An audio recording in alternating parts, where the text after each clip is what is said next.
ನಮಸ್ಕಾರ ಸ್ನೇಹಿತರೆ, ನಮ್ಮ ನಂಬಿಕೆಗೆ ಸ್ವಾಗತ ಸುಸ್ವಾಗತ. ಸ್ನೇಹಿತರೆ, ಭಾರತ ದೇಶದ ಮಹಿಮಾನ್ವಿತ ಮಹರ್ಷಿಗಳಲ್ಲಿ ಅಗಸ್ತ್ಯ ಮುನಿಗಳು ಶ್ರೇಷ್ಠರಾದವರು. ಅಗಸ್ತ್ಯರನ್ನ ವಿಷ್ಣುವಿನ ಅಂಶದಲ್ಲಿ ಹುಟ್ಟಿದವರೆಂದು ಪುರಾಣ ಕಥೆಗಳು ಉಲ್ಲೇಖ ಮಾಡುತ್ತವೆ. ಇವರ ಬಗ್ಗೆ ಇತಿಹಾಸ ಪುರಾಣ ಕಥೆಗಳಲ್ಲಿ ಮಹತ್ತರವಾದ ಮಾಹಿತಿಗಳು ದೊರಕುತ್ತವೆ. ಅಗಸ್ತ್ಯ ಅಥವಾ ಅಗತಿಯರು ಓರ್ವ ವೈದಿಕ ಋಷಿ, ವಸಿಷ್ಠ ಮುನಿಯ ಹಿರಿಯ ಸಹೋದರ. ಕ್ರಿಸ್ತಪೂರ್ವ 3000 ಇಸವಿಯಲ್ಲಿ ಕಾಶಿಯಲ್ಲಿ ಶ್ರಾವಣ ಶುಕ್ಲ ಪಂಚಮಿಯೆಂದು ಜನಿಸಿದರು ಎನ್ನುವುದು ಉಲ್ಲೇಖ. ಪ್ರಸ್ತುತ ಆ ಸ್ಥಳವು ಅಗಸ್ತ್ಯಕುಂಡ್ ಎಂಬ ಹೆಸರಿನಿಂದ ಪ್ರಸಿದ್ಧವಾಗಿದೆ. ಅವರ ಹೆಂಡತಿ ಲೋಪಮುದ್ರೆ ವಿದರ್ಭ ದೇಶದ ರಾಜಕುಮಾರಿ. ಅಗಸ್ತ್ಯರನ್ನ 7 ಋಷಿಗಳಲ್ಲಿ ಒಬ್ಬರೆಂದು ಪರಿಗಣಿಸಲಾಗಿದೆ. ದೇವತೆಗಳ ಕೋರಿಕೆಯ ಮೇರೆಗೆ ಕಾಶಿಯನ್ನ ತೊರೆದು ದಕ್ಷಿಣಕ್ಕೆ ಪ್ರಯಾಣ ಬೆಳೆಸಿ ನಂತರ ಅಲ್ಲಿಯೇ ನೆಲೆಸಿದರು ಎಂದು ಪುರಾಣಗಳು ಉಲ್ಲೇಖಿಸುತ್ತವೆ. ಮಹರ್ಷಿ ಅಗಸ್ತ್ಯರು ವೈದಿಕ ಕಾಲದಲ್ಲಿ ಋಷಿಯಾಗಿದ್ದವರು. ಮಹರ್ಷಿ ಅಗಸ್ತ್ಯರು ರಾಜ ದಶರಥನ ರಾಜಗುರು. ಮಹರ್ಷಿ ಅಗಸ್ತ್ಯರನ್ನು ಮಂತ್ರದೃಷ್ಟ ಋಷಿ ಎಂದು ಕರೆಯಲಾಗುತ್ತದೆ. ಏಕೆಂದರೆ ಅವರು ತಪಸ್ಸಿನ ಅವಧಿಯಲ್ಲಿ ಆ ಮಂತ್ರಗಳನ್ನು ಕಣ್ಣಾರೆ ಕಂಡು ಅದರ ಶಕ್ತಿಯನ್ನ ನೋಡಿದವರು. ಋಗ್ವೇದದಲ್ಲಿ ಅವರ ಕುರಿತಾದ ನಾನಾ ವಿಶೇಷಣಗಳು ಕಾಣಸಿಗುತ್ತವೆ. ಮಹರ್ಷಿ ಅಗಸ್ತ್ಯರು ಸ್ವತಃ ಋಗ್ವೇದದ ಮೊದಲ ಮಂಡಲದ ಸೂಕ್ತ 165ರಿಂದ 191ರವರೆಗಿನ ಸ್ತೋತ್ರಗಳನ್ನು ವಿವರಿಸಿದ್ದಾರೆ. ಇದರೊಂದಿಗೆ ದುರ್ಬಚ್ಯುತ್ 9ನೇ ಮಂಡಲದ 25 ಮತ್ತು 26ನೇ ಸೂಕ್ತದ ಋಷಿಮುನಿಗಳಾಗಿರುವವರು. ಎಲ್ಲಾ ವಿಧದ ತ್ವಚೆಯ ಸಮಸ್ಯೆಗಳಿಗೆ ಧೀಮಹಿ ಪ್ರಾಡಕ್ಟ್ ರಾಮಬಾಣದಂತೆ ಕೆಲಸ ಮಾಡುತ್ತೆ. ಕೇವಲ 3 ದಿನದಲ್ಲೇ ವ್ಯತ್ಯಾಸ ನೋಡ್ತೀರಾ. ಯಾವುದೇ ಅಡ್ಡ ಪರಿಣಾಮಗಳಿಲ್ಲ. ಕೆಮಿಕಲ್ ರಹಿತವಾದ 16 ನೈಸರ್ಗಿಕ ಪದಾರ್ಥಗಳ ಮಿಶ್ರಣದಿಂದ ತಯಾರಾದ 100% ಆರ್ಗ್ಯಾನಿಕ್ ಧೀಮಹಿ ಪ್ರಾಡಕ್ಟ್. ಹೆಚ್ಚಿನ ಮಾಹಿತಿಗಾಗಿ ಕೆಳಕಂಡ ದೂರವಾಣಿಗೆ ಸಂಪರ್ಕಿಸಿ. ಮಹರ್ಷಿ ಅಗಸ್ತ್ಯರನ್ನು ಪುಲಸ್ತ್ಯ ಋಷಿಯ ಮಗ ಎಂದು ಪರಿಗಣಿಸಲಾಗಿದೆ. ರಾವಣನ ತಂದೆಯಾದ ವಿಶ್ರವಸ್ನ ಸಹೋದರ. ಪುಲಸ್ತ್ಯರು ಬ್ರಹ್ಮ ಋಷಿಯ ಮಗ. ಮಹರ್ಷಿ ಅಗಸ್ತ್ಯರು ವೇದಗಳಲ್ಲಿ ಉಲ್ಲೇಖಿಸಲಾದ ಮಂತ್ರವೀಕ್ಷಕ ಋಷಿ. ಅಗತ್ಯವಿದ್ದಾಗ ಕೆಲವೊಮ್ಮೆ ಋಷಿಗಳನ್ನ ನುಂಗುತ್ತಿದ್ದರು ಮತ್ತು ಕೆಲವೊಮ್ಮೆ ಸಾಗರವನ್ನು ಕುಡಿಯುತ್ತಿದ್ದವರು. ಮಹರ್ಷಿ ಅಗಸ್ತ್ಯರ ಆಶ್ರಮಗಳು ಭಾರತದಲ್ಲಿ ಬಹಳಷ್ಟಿವೆ. ಅದರಲ್ಲಿ ಕೆಲವು ಉತ್ತರಾಖಂಡ, ಮಹಾರಾಷ್ಟ್ರ ಮತ್ತು ತಮಿಳುನಾಡಿನಲ್ಲಿವೆ. ಮತ್ತೊಂದು ಉತ್ತರಾಖಂಡದ ರುದ್ರಪ್ರಯಾಗ್ ಜಿಲ್ಲೆಯ ಅಗಸ್ತ್ಯಮುನಿ ಎಂಬ ನಗರದಲ್ಲಿದೆ. ಇಲ್ಲಿ ಮಹರ್ಷಿಗಳು ತಪಸ್ಸು ಮಾಡಿ ಅತಾಪಿ ಮತ್ತು ವಾತಾಪಿ ಎಂಬ 2 ರಾಕ್ಷಸರನ್ನ ಕೊಂದಿದ್ರು. ಪ್ರಸ್ತುತ ಋಷಿಗಳ ಆಶ್ರಮದ ಸ್ಥಳದಲ್ಲಿ ದೇವಾಲಯವಿದೆ. ಮುನಿಯನ್ನು ಹತ್ತಿರದ ಅನೇಕ ಹಳ್ಳಿಗಳಲ್ಲಿ ಪ್ರಧಾನ ದೇವತೆ ಎಂದು ಪೂಜಿಸಲಾಗುತ್ತೆ. 2ನೇ ಆಶ್ರಮ ಮಹಾರಾಷ್ಟ್ರದ ನಾಗ್ಪುರ ಜಿಲ್ಲೆಯಲ್ಲಿದೆ. ರಾಮಾಯಣ ಕಾಲದಲ್ಲಿ ಮಹರ್ಷಿಗಳು ಇಲ್ಲಿ ನೆಲೆಸಿದ್ರು. ಶ್ರೀರಾಮನ ಗುರು ಮಹರ್ಷಿ ವಸಿಷ್ಠರು. ಅವರ ಆಶ್ರಮವೂ ಕೂಡ ಇದರ ಸಮೀಪದಲ್ಲಿತ್ತು. ಗುರು ವಸಿಷ್ಠರ ಆದೇಶದ ಮೇರೆಗೆ ಶ್ರೀರಾಮನು ಋಷಿಗಳಿಗೆ ಕಿರುಕುಳ ನೀಡುತ್ತಿದ್ದ ರಾಕ್ಷಸರನ್ನ ಕೊಲ್ಲುವ ಪ್ರತಿಜ್ಞೆಯನ್ನ ತೆಗೆದುಕೊಂಡನು. ಈ ಉದ್ದೇಶಕ್ಕಾಗಿ ಮಹರ್ಷಿ ಅಗಸ್ತ್ಯರು ಶ್ರೀರಾಮನಿಗೆ ಎಂದಿಗೂ ಮುಗಿಯದ ಬಾಣಗಳ ಬತ್ತಳಿಕೆಯನ್ನ ನೀಡಿದರು. ಆದಿತ್ಯ ಹೃದಯಕ್ಕೆ ಮಹಾಭಾರತದ ಭಗವದ್ಗೀತೆಯಷ್ಟೇ ಪ್ರಾಮುಖ್ಯವಿದೆ. ಈ ಮಂತ್ರದ ಮೂಲಕ ಅಗಸ್ತ್ಯರು ರಾಮನಿಗೆ ಪರಬ್ರಹ್ಮ ತತ್ವವನ್ನ ಬೋಧಿಸುತ್ತಾರೆ ಮತ್ತು ಆ ಮೂಲಕ ಅಗಸ್ತ್ಯರು ರಾಮನಿಗೆ ಧೈರ್ಯವನ್ನ ತುಂಬಿ ರಾವಣನನ್ನ ಎದುರಿಸಲು ಮಾನಸಿಕವಾಗಿ ಸಿದ್ಧಗೊಳಿಸುತ್ತಾರೆ. ಆದಿತ್ಯ ಹೃದಯ ಶತ್ರುಜಯ ಮಂತ್ರವೆಂದೇ ಖ್ಯಾತಿ ಪಡೆದಿದೆ. ಯುದ್ಧದಲ್ಲಿ ರಾವಣನ ಪಾಳೆದ ಕೈ ಮೇಲಾಗುತ್ತೆ. ವಾನರ ಸೇನೆ ಸಂಕಷ್ಟಕ್ಕೀಡಾಗುತ್ತದೆ.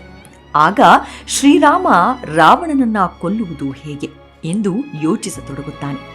ಆಗ ಅಲ್ಲಿಗೆ ಬರುವ ಅಗಸ್ತ್ಯ ಮುನಿಗಳು, ರಾಮ, ಈಗ ನಾನು ನಿನಗೆ ಆದಿತ್ಯ ಹೃದಯವನ್ನ ಉಪದೇಶಿಸುತ್ತೇನೆ, ಸ್ವೀಕರಿಸು. ಇದನ್ನು ಪಡೆದ ಮೇಲೆ ನಿನಗೆ ಯಾವ ಬಗೆಯ ಗೊಂದಲವೂ ಉಂಟಾಗುವುದಿಲ್ಲ. ನಿನಗೆ ಆತಂಕವಾದಾಗ, ಗೊಂದಲವಾದಾಗ ಇದನ್ನ ಪಠಿಸು.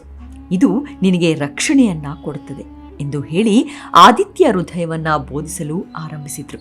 ಇನ್ನು ಅಗಸ್ತ್ಯರ ಜನನದ ಬಗ್ಗೆ ಇರುವ ಪೌರಾಣಿಕ ದಂತಕಥೆಯನ್ನ ಒಮ್ಮೆ ಅವಲೋಕಿಸಿದಾಗ ಒಂದು ಕಥೆ ನೆನಪಿಗೆ ಬರುತ್ತೆ.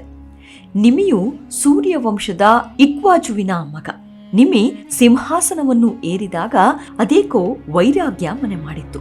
ಹಾಗಾಗಿ ತನ್ನ ಸಕಲವನ್ನು ತ್ಯಾಗ ಮಾಡುವ ಸಲುವಾಗಿ ಯಜ್ಞವನ್ನು ಮಾಡಲು ನಿರ್ಧರಿಸಿದರು. ಹಾಗಾಗಿ ಯಜ್ಞ ಪುರೋಹಿತರನ್ನಾಗಿ ವಸಿಷ್ಠರನ್ನ ಆಹ್ವಾನಿಸಿದರು. ಆದರೆ ಇಂದ್ರನ ಯಜ್ಞದಲ್ಲಿ ಭಾಗವಹಿಸಬೇಕಾಗಿದ್ದ ವಸಿಷ್ಠರು ನಿಮಿಯ ಆಹ್ವಾನವನ್ನ ತಿರಸ್ಕರಿಸಿದರು. ಹಾಗಾಗಿ ನಿಮಿ ನಿರಾಶೆಯಿಂದ ಹಿಂತಿರುಗಬೇಕಾಯಿತು. ಇದರಿಂದ ಕೋಪಗೊಂಡ ನಿಮಿಯು ವಸಿಷ್ಠರ ಮೇಲೆ ಕೋಪಗೊಂಡ. ಮಹಾನ್ ಸನ್ಯಾಸಿ ಗೌತಮನ ಮಗನಾದ ಶತಾನಂದನ ಸಹಾಯವನ್ನ ಕೋರಿದ. ಯಜ್ಞವನ್ನ ಮುಂದುವರೆಸಿದ. ಆದರೆ ಇದು ವಸಿಷ್ಠರಿಗೆ ಇಷ್ಟವಾಗಲಿಲ್ಲ. ಕೂಡಲೇ ತನ್ನ ದೇಹದಿಂದ ಜೀವ ಬೇರ್ಪಡಲಿ ಎಂದು ನಿಮಿಯನ್ನ ಶಪಿಸಿದರು. ಅದೇ ಶಾಪವನ್ನು ನಿಮಿ ವಸಿಷ್ಠರಿಗೆ ನೀಡ್ತಾಳೆ. ಆಗ ವಸಿಷ್ಠನ ಆತ್ಮವು ದೇಹದಿಂದ ಬೇರ್ಪಟ್ಟು ಆಕಾಶದಲ್ಲಿ ತಿರುಗಾಡಲು ಪ್ರಾರಂಭಿಸಿತ್ತು. ಕೊನೆಗೆ ತನಗೆ ದೇಹವನ್ನ ನೀಡುವಂತೆ ಬ್ರಹ್ಮನನ್ನ ಬೇಡಿಕೊಂಡರು ವಸಿಷ್ಠರು. ಬ್ರಹ್ಮನು ಪ್ರತ್ಯಕ್ಷನಾಗಿ ತಥಾಸ್ತು ಎಂದ. ನೀನು ಮಿತ್ರ ಮತ್ತು ವರುಣನಿಂದ ಮತ್ತೆ ಹುಟ್ಟುವೆ ಎಂದು. ವಸಿಷ್ಠರ ಚೈತನ್ಯವು ಭೂಮಿಗೆ ಮರಳಿದಾಗ ಮಿತ್ರ ಮತ್ತು ವರುಣ ಇಬ್ಬರಿಗೂ ಒಂದೇ ದೇಹವನ್ನ ಹೊಂದಿದ್ದರು. ಆದರೂ ವಸಿಷ್ಠರ ಆತ್ಮವು ಅವರ ದೇಹವನ್ನ ಪ್ರವೇಶಿಸಿತ್ತು. ಒಂದು ದಿನ ಮಿತ್ರ ವರುಣರು ಸಮುದ್ರ ತೀರದಲ್ಲಿ ಆಕಾಶ ಸುಂದರಿ ಊರ್ವಶಿಯನ್ನ ನೋಡಿ ಮೋಹಿಸುತ್ತಾರೆ. ಕಾಮೋದ್ರಿಕರಾಗಿ ಆಕೆಯನ್ನ ಅಪ್ಪಿಕೊಳ್ತಾರೆ.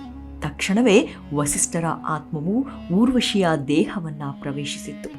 ಇದರ ನಂತರ ಮಿತ್ರ ಮತ್ತು ವರುಣ ಒಬ್ಬರನ್ನೊಬ್ಬರು ಬೇರ್ಪಟ್ಟು ಇಬ್ಬರು ಎರಡು ವಿಭಿನ್ನ ದೇಹಗಳನ್ನ ಪಡೆದರು.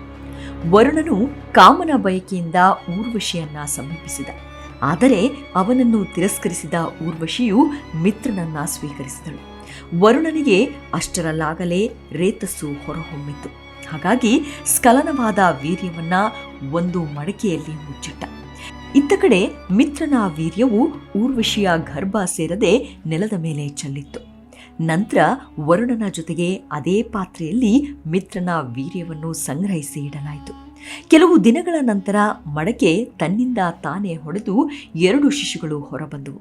ಅವರೇ ಒಬ್ಬರು ಅಗಸ್ತ್ಯರು, ಮತ್ತೊಬ್ಬರು ವಸಿಷ್ಠರು. ಇವರಿಬ್ಬರು ಮಿತ್ರ ಮತ್ತು ವರುಣನ ವೀರ್ಯದಿಂದ ಹುಟ್ಟಿದ್ದವರಾದ್ರಿಂದ ಮೈತ್ರಾವರುಣಿಯರು ಎಂದು ಕರೆಯಲ್ಪಟ್ಟರು. ಈ ಕಥೆಯು ಮಹಾಭಾರತದ ಶಾಂತಿ ಪರ್ವದಲ್ಲಿ 88ನೇ ಅಧ್ಯಾಯದ 343ನೇ ಶ್ಲೋಕದಲ್ಲಿ ಕಂಡುಬರುತ್ತದೆ. ಪಿತೃಗಳ ಮೋಕ್ಷಕ್ಕೆ ಲೋಪಾಮುದ್ರೆಯನ್ನ ಸೃಷ್ಟಿಸಿ ಆಕೆಯನ್ನು ಅವಂತಿಯ ರಾಜನಿಗೆ ಇತ್ತು.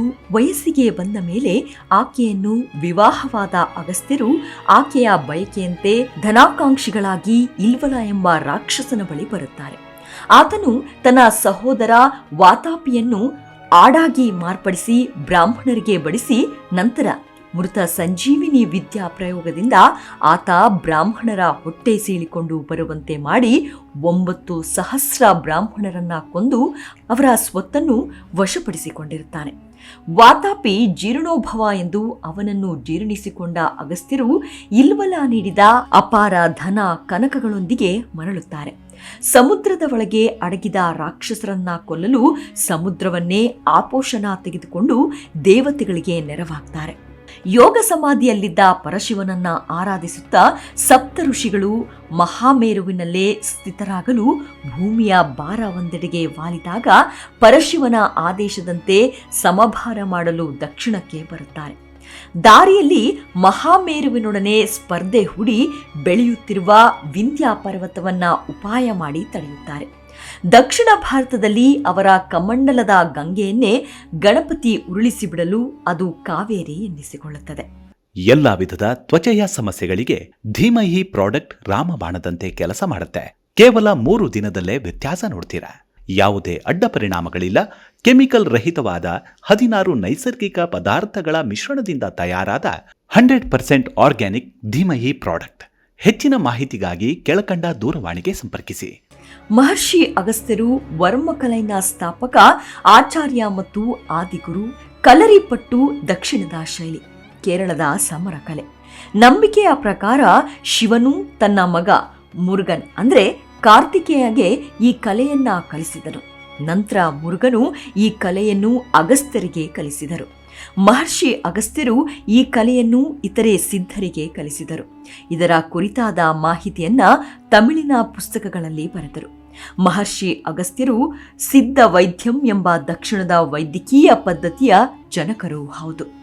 4 ವೇದಗಳಲ್ಲಿ, ರಾಮಾಯಣ, ಮಹಾಭಾರತ, ಪದ್ಮಪುರಾಣ, ಮತ್ಸ್ಯಪುರಾಣಗಳಲ್ಲಿ ಅಗಸ್ತ್ಯರ ಉಲ್ಲೇಖ ಇದೆ. ತಮಿಳು ಪುರಾತನ ಗ್ರಂಥ ಪುನರಾರೂರು, 1ನೇ ಶತಮಾನದ ಬೌದ್ಧ ಗ್ರಂಥಗಳಲ್ಲಿ ಅಗಸ್ತ್ಯರ ಹೆಸರು ಬರುತ್ತದೆ. 5ನೇ ಶತಮಾನದಲ್ಲಿ ಕಟ್ಟಲ್ಪಟ್ಟ ದೇವಾಲಯಗಳು ಅಗಸ್ತ್ಯರ ವಿಗ್ರಹ ಹೊಂದಿವೆ. ಪ್ರಸ್ತುತ ಭಾರತದಲ್ಲಿ ರುದ್ರಪ್ರಯಾಗದಲ್ಲಿ ಅಗಸ್ತ್ಯ ಮುನಿ ದೇವಸ್ಥಾನ, ಕನೌಜ್, ಸಾಂಗ್ಲಿ, ತಾಂಜಾವೂರ್, ಕನ್ಯಾಕುಮಾರಿ, ತಿರುವನಂತಪುರಂ, ಮದುರೈ ಮುಂತಾದ ಕಡೆಗಳಲ್ಲಿ ಅಗಸ್ತ್ಯರ ವಿಗ್ರಹ ದೇವತೆಗಳಲ್ಲಿ ಕಂಡುಬರುತ್ತದೆ. ದೇಶದಾದ್ಯಂತ 700 ಆಶ್ರಮಗಳು ಅಗಸ್ತ್ಯರ ಹೆಸರಿನಲ್ಲಿವೆ. ಅಗಸ್ತ್ಯರ ಕೊಡುಗೆಗಳು: ಋಗ್ವೇದದ ಒಂದು ಭಾಗದ ರಚನೆ. ಇನ್ನು ಲಲಿತಾ ಸಹಸ್ರನಾಮವನ್ನು ಹಯಗ್ರೀವ ದೇವರಿಂದ ಕಲಿತು ಲೋಕಕ್ಕೆ ನೀಡಿದ್ದು. ಹಾಗೆ ಶ್ರೀರಾಮನು ರಾವಣನ ಮೇಲೆ ವಿಜಯ ಸಾಧಿಸಲು ನೆರವಾಗಲು ಆದಿತ್ಯ ಹೃದಯ ಉಪದೇಶ ನೀಡಿತು. ಲಕ್ಷ್ಮೀ ಸ್ತೋತ್ರ, ಸರಸ್ವತಿ ಸ್ತೋತ್ರ ರಚನೆ, ಅಗಸ್ತ್ಯ ಸಂಹಿತೆ ರಚನೆ. ಇಂದಿಗೂ ಪ್ರಚಲಿತವಿರುವ ವಿಶ್ವದ ಅತ್ಯಂತ ಪ್ರಾಚೀನ ಸಮರಕಲೆ ಕಲರಿಪಟ್ಟಿನ ಜನಕ ಅಗಸ್ತ್ಯರು. ತಮಿಳು ಭಾಷೆಯ ಜನಕ ಅಗತ್ಯಂ ಅವರ ವ್ಯಾಕರಣ ಗ್ರಂಥ. ಹಾಗೆ ಸಿದ್ಧ ಔಷಧ ವಿದ್ಯೆ ಇಂದಿಗೂ ಪ್ರಸ್ತುತ. ಇಂದಿಗೂ ಪ್ರಚಲಿತವಿರುವ ನಾಡಿ ಜ್ಯೋತಿಷ್ಯ ಅಗಸ್ತ್ಯರು ನೀಡಿದ ಕೊಡುಗೆ.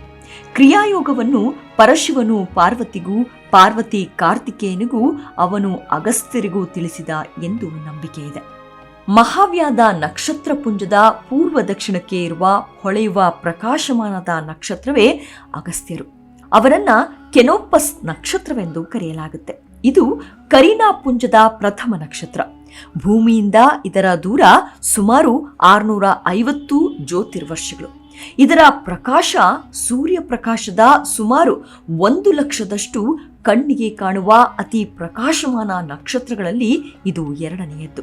ಇನ್ನು ಭೂವಾತಾವರಣ ಇದನ್ನು ಮಿನುಗಟ್ಟುವಂತೆ ಮಾಡುವುದರ ಜೊತೆಗೆ ಬಣ್ಣಗಳನ್ನು ಕೊಡುತ್ತದೆ. ಇದು ಹಿಂದೆ ನೌಕಾಯಾನಕ್ಕೆ ಬಹಳ ಅಗತ್ಯವಾಗಿದ್ದ ನಕ್ಷತ್ರ. ಅದರಿಂದಲೂ ಇದರ ಹೆಸರು ಹಡಗಿಗೆ ಅಂಟಿಕೊಂಡಿದೆ. ಗ್ರೀಕರ ಟ್ರೋಜನ್ ಯುದ್ಧದಲ್ಲಿ ಕೇಳಿಬರುವ ಹೆಸರು ಕರೀನಾ, ಅಂದರೆ ದೇವನೌಕೆ. ಇದು ಈಗ ನಕ್ಷತ್ರ ಗುಚ್ಛದ ಹೆಸರು. ಅದರ ಅತಿ ಪ್ರಮುಖ ನಕ್ಷತ್ರವೇ ಕೆನೋಪಸ್. ಇದು ಈ ಹಡಗಿನ ನಾವಿಕನ ಹೆಸರು. ನೈಲ್ ನದಿ ಸಮುದ್ರವನ್ನ ಸೇರುವ ಸ್ಥಳದಲ್ಲಿದ್ದ ಒಂದು ಐತಿಹಾಸಿಕ ಬಂದರಿನ ಹೆಸರು ಕೆನೋಪಸ್ ಎಂದಿತ್ತು. ಹಾಗಾಗಿ ಇಂದಿಗೂ ನಮ್ಮೊಡನೆ ಜೀವಂತವಾಗಿರುವ ಅಗಸ್ತ್ಯರು ನಿಜಕ್ಕೂ ಮನುಕುಲದ ಉದ್ಧಾರ ಮಾಡುತ್ತಾ ನಮ್ಮೊಡನೆ ಜೀವಂತವಾಗಿದ್ದಾರೆ. ಇವಿಷ್ಟು ಅಗಸ್ತ್ಯರ ಕುರಿತಾದ ಸಣ್ಣದಾದ ಮಾಹಿತಿ. ಮುಂದಿನ ಎಪಿಸೋಡ್ನಲ್ಲಿ ಮತ್ತೆ ಸಿಗೋಣ. ಅಲ್ಲಿಯವರೆಗೂ ನಿಮ್ಮ ಆರೋಗ್ಯದ ಕಡೆ ಗಮನವಿರಲಿ. Take care. ನಮಸ್ಕಾರ.